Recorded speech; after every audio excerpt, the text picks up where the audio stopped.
Hi, this is Janie from Louisville, and you're listening to Scandal Water, where the tea is hot and the conversation lively. Your hosts, Candy and Ashley, will discuss a peculiar story somehow related to the entertainment industry. This podcast might not change the world, but it just might satisfy your thirst for an intriguing tale. Oh, it's that time of day. Tune in and hear what the ladies say. It's time to bend your ear when the silver screen appears. Stories about the stage and screen and everything in between. So come on and join the fun. The curtain opens in 3, 2, 1. Hello, Ashley. hello, Candy. Are you excited about this month's theme? I am really excited. Me too. Guys, you know, instead of March Madness, we are in Monster Madness. Yes. And I'm beyond pumped. I am too. In fact, it's interesting. I went into this topic for our first episode thinking, oh, this is good. You've gotten so sucked into it. Yeah. I'm like beyond. I mean, it is crazy how much I got into this topic. We're going to make you a monster movie fan before this is over. Well, here we go. Let's go ahead and get started. And you're actually, I think, going to enjoy this hook. It's a little different. Okay. Ashley, do you know on what animal Godzilla was based?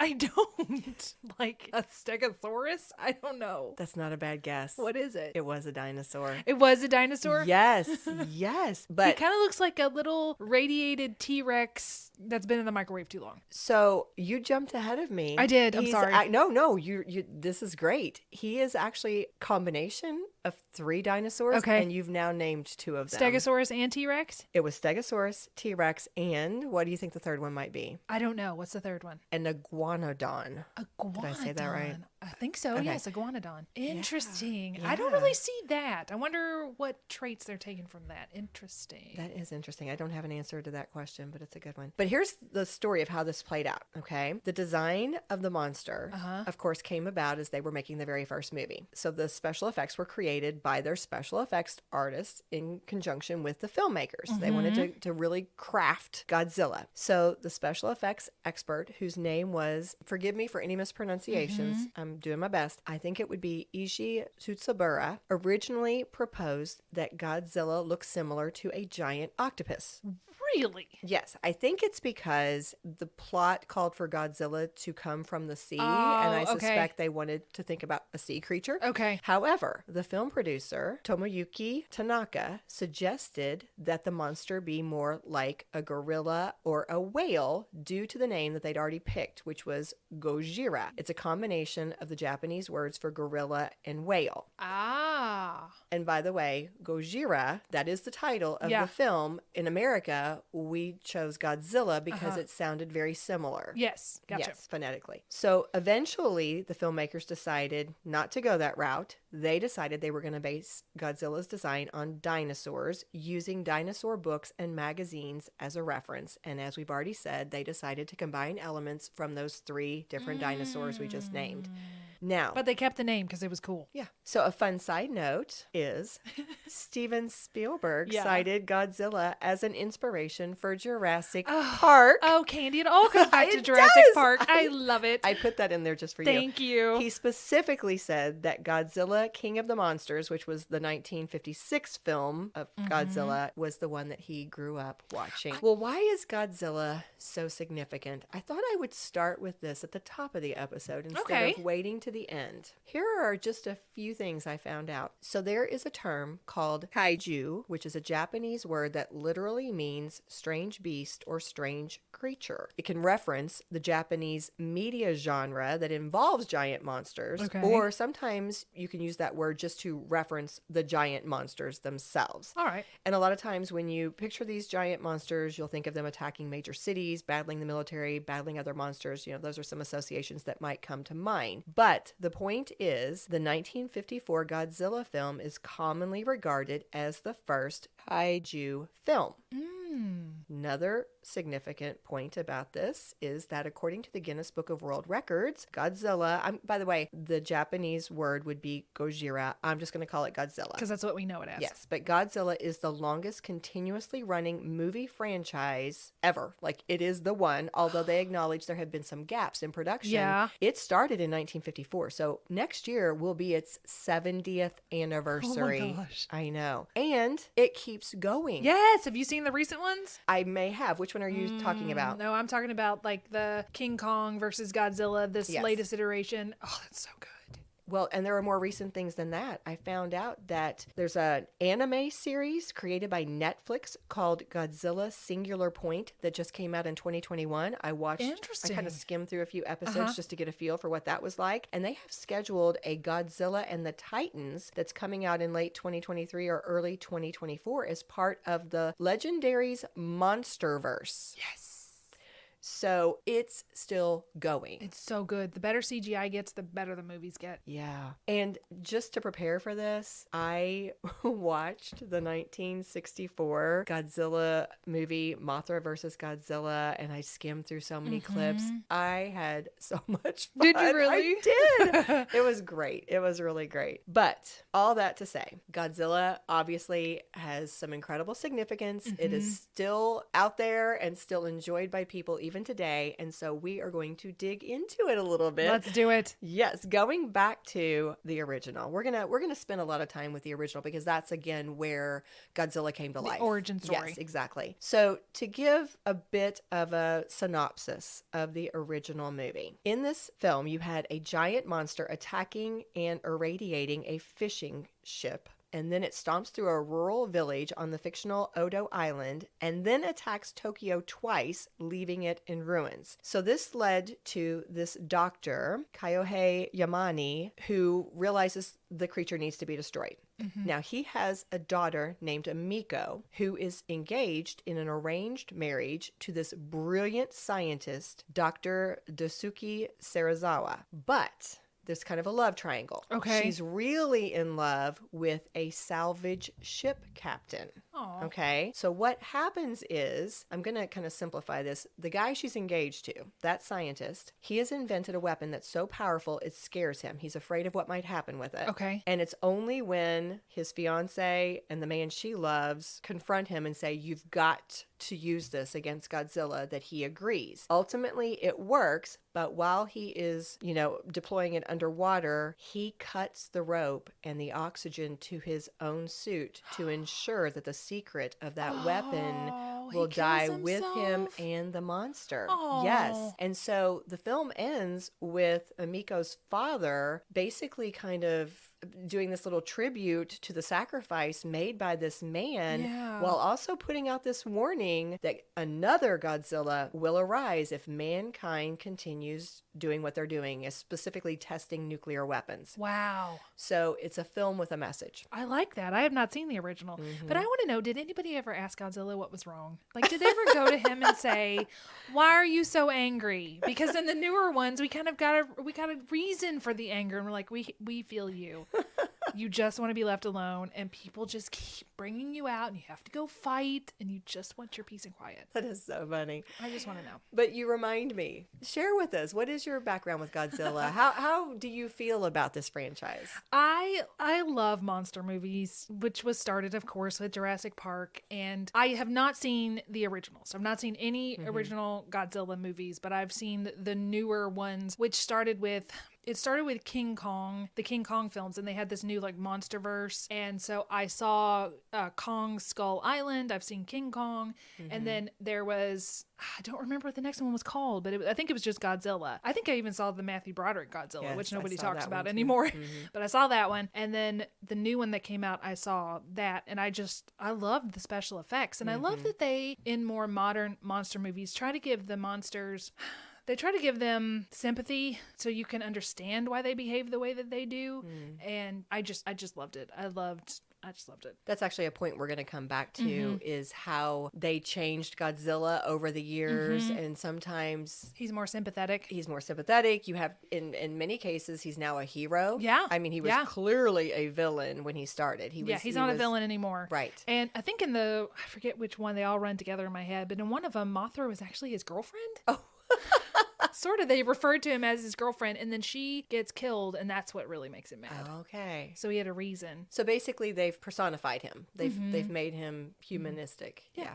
Okay. Well, back to our 1954 classic. The film was directed by Ishiro Honda, who was inspired by, you're going to like this, the classic American film King Kong. Ah, there it is. It all ties together. Yes, and he wanted to create a monster movie of his own. Now, we've already talked about our special effects artist who was so important to this. He worked with the producer and this director together. They created, again, Godzilla. We have not mentioned it ends up taking 2 men to play Godzilla.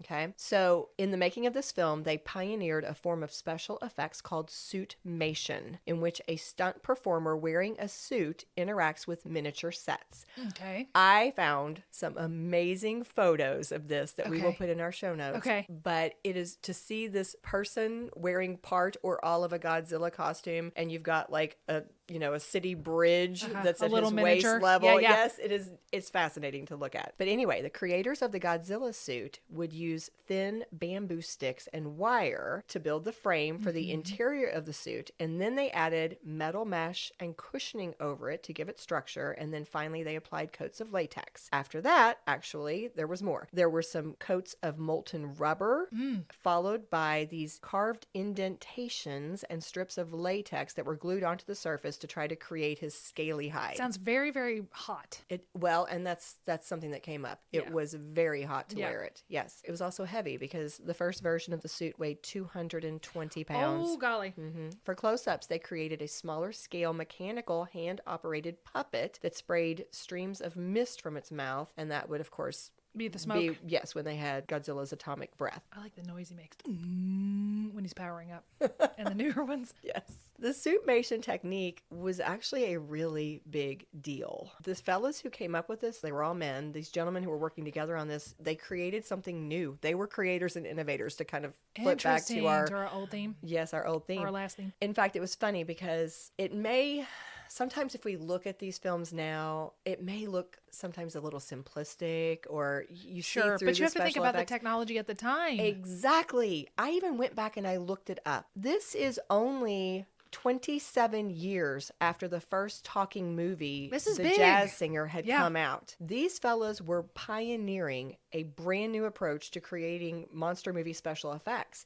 And in fact, they invented the tokusatsu genre as we know it. Now, I am not an expert on this, but I looked it up. The word tokusatsu means special effects in English. It can also be translated to the term special filming, but it's used to refer to this whole genre oftentimes. And I know I'm not doing it justice, I'm being very superficial, but the core elements of tokusatsu would generally include things like secret identities, transformations, and use of special effects. You might see giant robots and monsters and stylized theatrical fights. In fact, they gave the example of the Power Rangers as an example of Japanese tokusatsu. That's something that we would probably recognize in America. So these gentlemen basically were starting that. Gotcha. Yeah. According to Turner Classic Movies, modern sources also note that the original Gojira was the highest budgeted film made in Japan to that time. So all of these things made this first film a really big deal. Yeah. In terms of the theme, you have to really think about the context. This is less than 10 years Since after World War II. Yes. Yeah. Less Yeah. than 10 years after the U.S. had dropped the atomic bombs Yeah. on Japan. So the Japanese people were dealing with a lot of pain, a lot of trauma, a lot of anger. So this film really keyed into those emotions and some of the experiences that the people of Japan would have had.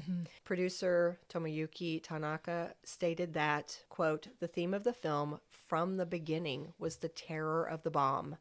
Mankind had created the bomb, and now nature was going to take revenge on mankind." Now, the director filmed Godzilla's Tokyo rampage to mirror the atomic bombings of Hiroshima and Nagasaki, stating, quote, "If Godzilla had been a dinosaur or some other animal, he would have been killed by just one cannonball.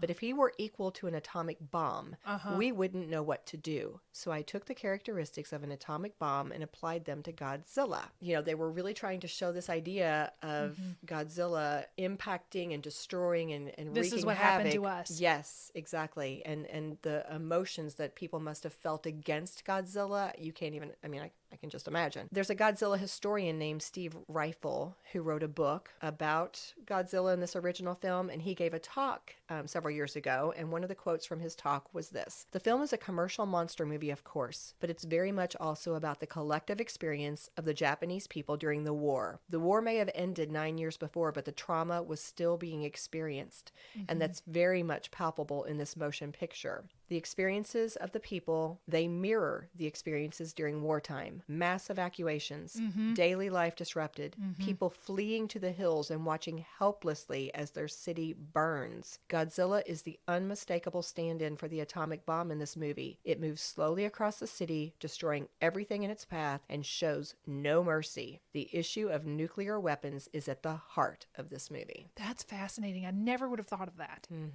And to build onto that, to add on to that, according to the trivia on IMDb, and this was also actually in some other sources as well, the fact that they designed Godzilla's skin, his scales, and the way they did was purposeful. To make it look like radiation poison? Yes, it was supposed to look like the scars and the burns that people who survived the Hiroshima and Nagasaki bombings would have had on their bodies. And to add to that, the opening scene of the movie was actually based on an incident that had occurred just right before the movie came out. What? On March 1st of 1954, just a few months before the film was made, there was a Japanese fishing vessel. In English, the name of it would have been Lucky Dragon number 5. And it was showered with radioactive fallout when the U.S. did a hydrogen bomb test at the Bikini Atoll. And what happened was it contaminated all of the fish that the boat had caught, which caused a panic in Japan about the safety of eating fish. So that was a whole other thing. But then the crew that was on the boat became very sick, and one member even died of radiation sickness. So this caused such outrage. I mean, such an uproar. It led to anti-nuclear movements and signatures on an anti-nuclear petition, and ultimately it led to the formation of the Japan Council Against Atomic and Hydrogen Bombs. It was huge. So if you want to talk about emotion and trauma, I mean, it was very real. So the film's opening scene of Godzilla destroying a Japanese vessel was a direct reference to what had just happened to that shipping boat. It was, as you might expect, a film that resonated with the audience. They responded to it very strongly. It was very popular. It received a Japanese Academy Award nomination for Best Picture, which is the only Godzilla movie who's received a nomination for a Best Picture. It did not win, but it was historical in that way, yes. And it did win an award for Best Special Effects. I would imagine so, yeah. So what happened was, because this was such a very well-received, popular film in Japan, of course, they got the idea we should bring this to America. So American distributors, specifically it was Trans World Films, won the auction to get distribution rights, and they paid the Japanese studio Toho this huge amount of money for that time, which was $25,000 to get the rights to make it in America. But at that time, foreign films were not usually doing very well at the box office. So Trans World Films decided they were going to make some changes so that the Didn't American... they expand it and they added Raymond Burr? You are right. Right. Brian was watching this on Svengoolie the other night, and he was talking about it. I didn't see it. I was hearing Raymond Burr, and they Americanized it a bit. Yes, 100%. So this movie was called Godzilla and King of the Monsters, and they added the character Steve Martin, played by Raymond Burr, as you said. Steve Martin? Well, what's funny is later, well, spoiler alert for what's coming later, but later they're going to make another film, and by that time Steve Martin was popular, and so they had to change the name, or did they keep it? No, they kept it because they were kind of like, hey, it's Steve Martin. This might actually be kind of a good thing. But the character Steve Martin was supposed to be an American reporter who was visiting Tokyo when Godzilla attacks. They added him because basically they wanted to to give American audiences kind of a point of view character. So he's there to basically provide narration, to offer perspective, to sometimes give exposition or to explain things so that the American audience can get it. Now, probably they chose Raymond Burr because it was not long after he had just done Alfred Hitchcock's Rear Windows and he'd gotten some good buzz. Oh, yeah. He was a bad guy. Yeah. So the premise is this American reporter, Steve Martin, is visiting Japan to meet up with the scientist character we referenced, the one who ends up dying at the end of the movie. Oh, okay. Because these two fellows were supposed to have gone to college together.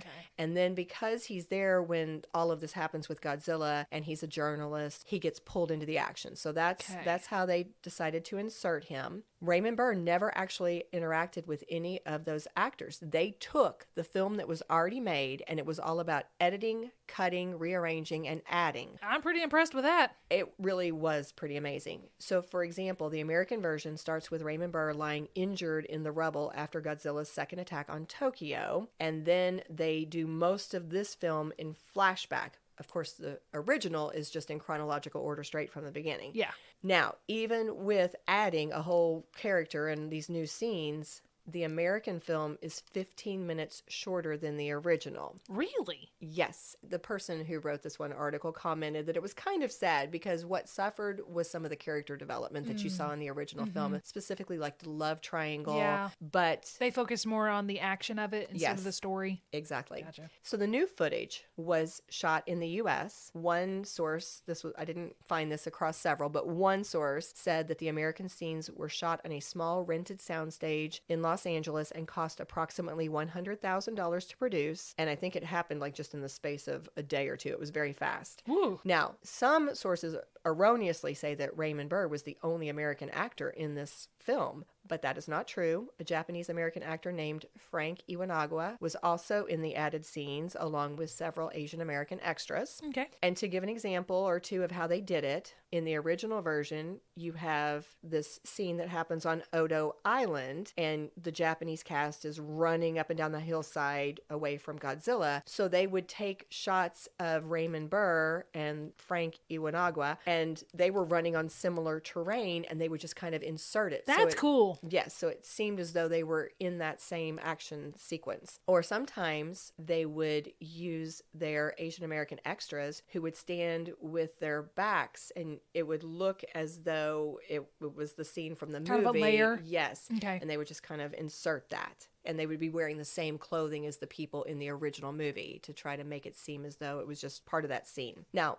I guess it's a positive. While they were Americanizing a lot of it, a little credit was given to them that they did not try to change the language. They left it in Japanese. They didn't dub it into English. They felt that it was very understandable because you had Steve's running narration. Sometimes the character Frank Iwanaga would translate something to Raymond Burr, and that would be another way that he could explain what was happening and they could move the plot forward. Okay. Did they have subtitles? No. Interesting. No. And you were able to follow it apparently. Nice. So the comment that was made in this article was they felt like it was nice that the filmmakers were showing some respect for the source material. Yeah, I like that too. Yeah. But on the flip side, again, there were several ways that they Americanized it. And one of the things that they critiqued a little bit in this article was that it lost some of its insight and a little bit of, I guess, the edginess of the original version because... Well, if they're Americanizing it, they're not going to want to say, look what we did to this town. Look how we destroyed them. Exactly. Yeah. You're going to take away that. Yeah.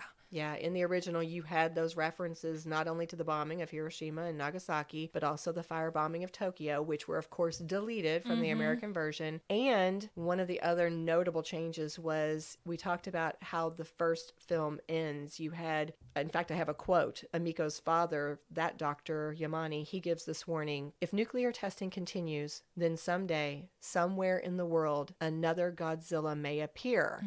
But the American version, this 1956 version, ends with Steve Martin. He's mourning his friend's death, but then he goes on to kind of optimistically say something to the effect of the whole world will be able to wake up and live again. So it doesn't have that Very warning. sanitized. It doesn't have that message about nuclear testing and then nuclear bombs. So the U.S. movie received some mixed reviews, but it was a hit with the audiences. And of course, the success led to the multimedia franchise that we know today and ultimately turning Godzilla into, quote, an international pop cultural icon. For sure. Before we talk more about that, why don't we take a little break?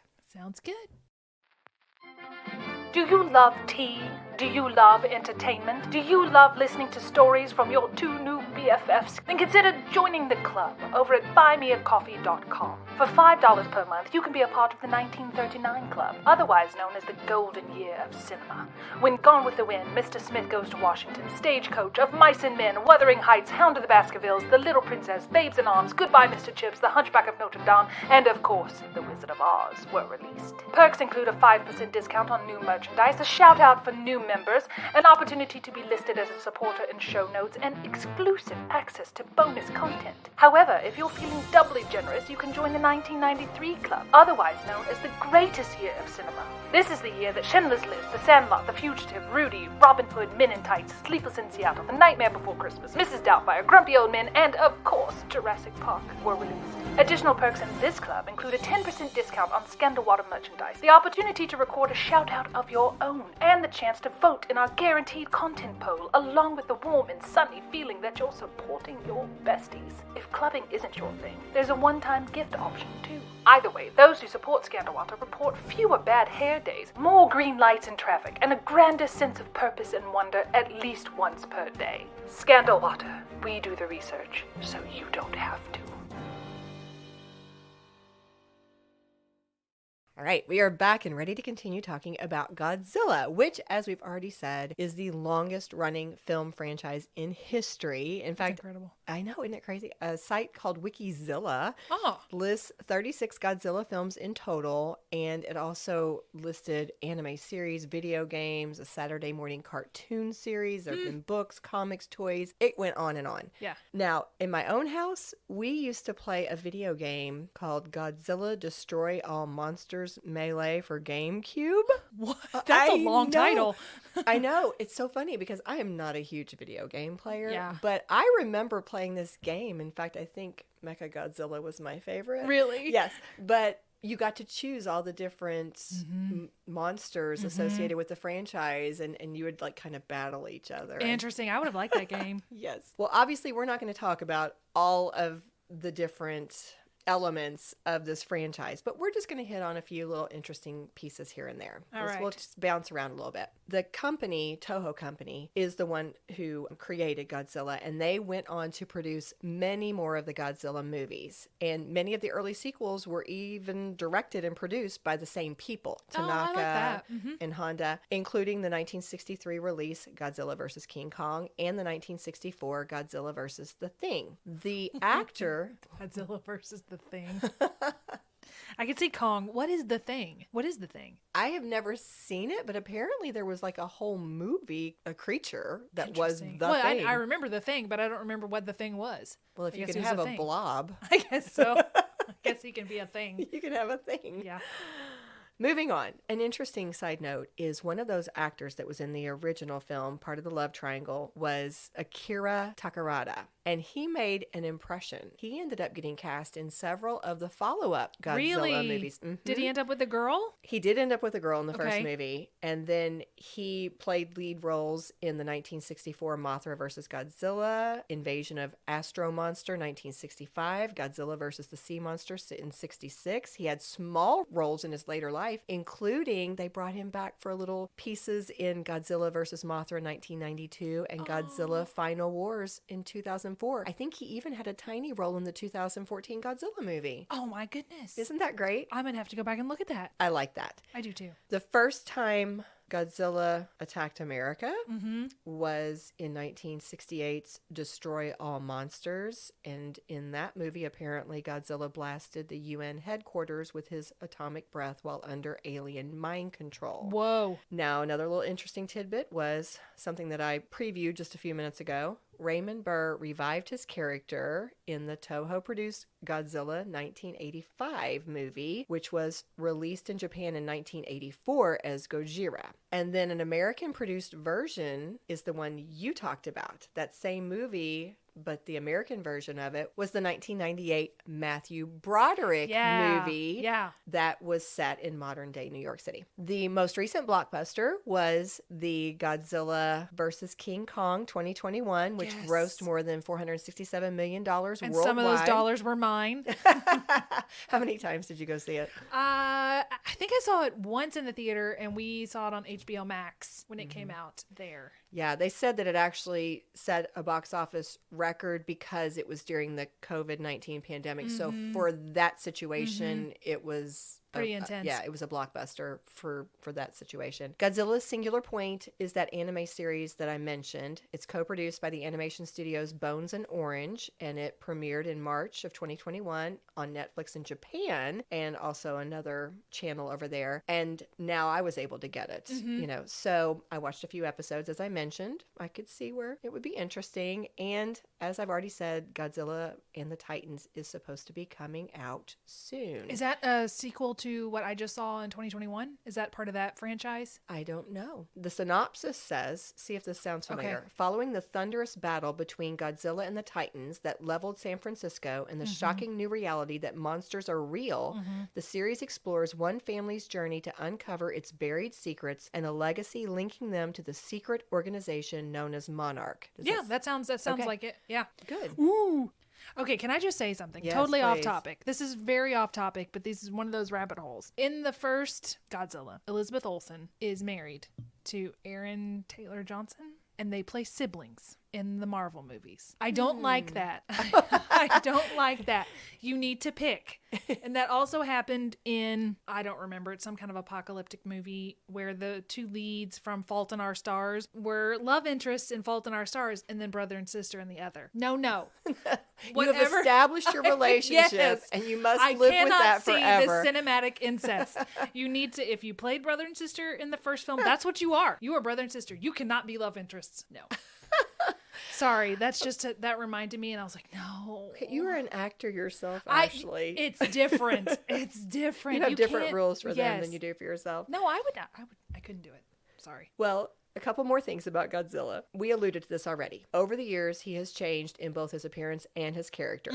There was a really cool 2004 Chicago Tribune article that went through many of the changes, and it was kind of cool because they had pictures, and you could see how over the years he would look a little bit more scaly, a little less scaly. He would look a little more dinosaur-like, or some, you know, in the beginning he looked a little chunky. Yeah. Then he would become sleeker. His streamlined. eyes would move. They showed you when his pupils started moving, or sometimes they would have white and sometimes they would be all dark. It Interesting. Yes, it was really interesting. But of course, the biggest thing was the fact that, as we've already said, he changed from villain to almost being a hero. Yes, and like a tired hero. He's like a retired army dad that just doesn't want to get off the couch. He just wants to watch. He just wants to watch his stories, and then something happens, and he's like, I gotta get up and go fight. I just really Forcing me to You're save the world forcing me to again. save the world. I thought I retired out, but fine. I'll Can't come. you people Yes. figure this out without me? Yes, that's what I feel his vibe is. His modern vibe. Well, I thought a fun way to kind of bring this to a close would be to focus in on Godzilla's best enemies. Oh, Yes, I found an article. It was Screen Rant's 2021 article entitled The 16 Best Godzilla Enemies. okay. I'm not giving you all 16. Okay. But what I did was I picked out 5 that I felt were the most significant Okay. enemies. And then I looked them up to see if they made the list, and if so, what number they came in. Oh, okay. So who would you say are some of the top enemies, Ashley? Well, of course, it's King Kong is one of them. he came in at number 9. Number 9, okay, and I'm sorry, when they had Godzilla versus King Kong, I was on both their sides. In Godzilla's movies, I was pro Godzilla. In King Kong's movies, I was on King Kong's side. And when they pitted them against each other, I was in a quandary because I did not know who I needed to root for. But I was edging to King Kong. I just felt like he was more okay. misunderstood and More sympathetic more to you. sympathetic to me. Okay. And just both of them just seemed like they were being drug into something they didn't want to do. Like they didn't want to fight, but they had to fight. fight. Again, the Yeah. reluctant. The reluctant hero. Yes. Yes. Okay. So King Kong. Yes. Mothra, although I'm confused about their relationship because I feel like there was some kind of romance, but that's weird, so I don't know. Well, Mothra made the list. Okay. Number 6. Okay. And I'm going to say in the 1964 version, there was no romance. Okay. I don't know Where when am I that getting might have. this? Well, I mean, More the- 1964 got a lot of years between then and I think it's the more modern 2023. iteration. It's probably, probably in more recent years. But Mothra's, again, I mean, started in 1961, the first time Mothra appeared in a film. So that is definitely a big foe who has been around for a long time. Okay. So what's another one? The two-headed guy. Who's that? I believe that would be Ghidorah. Okay. Yes. It says this That was an angry alien one. creature sports 3 deadly 3, serpent-like yes, heads. It can yes, yes, fly yes. and is capable of withstanding everything Godzilla can throw at it. So is that the right one? Yes, that's the right one. That was number 1. What? Yes. Okay. They He was pretty hairy, pretty nasty. Mm-hmm. I was not on his side, for sure. Is there one called Rodan? There is. Okay. Number 3. Who's he? He first appeared in 1956. This gigantic pterodon made his first appearance way back in 1956 in a standalone film, but he has since gone on to become a staple of Godzilla lore, according to this Okay. article. He started off as a terrifying and destructive predator, but his stance was softened later on. His best known abilities are super speed, the ability to create hurricane-level winds with its wings, Ooh. plus a fireball-style heat attack. That's intense. Yeah. That's a good enemy. Okay. Now, Mecha Godzilla. That's a robot one, right? You are killing it. Yes! Yes. Mechagodzilla came in at number 2. First appeared in 1974, Godzilla versus Mechagodzilla. And this is the one that. See, this is the one that was in the most recent. And once Godzilla and King Kong settled their personal scores, they teamed up and then they fought Mecha Godzilla. Yeah, this is the one that's kind of robotic. In fact, they said it probably helped serve as an inspiration for the giant robots seen in big blockbuster films like Pacific Rim, is one of the maybe notes in the Transformers, article. too. Interesting. Yeah.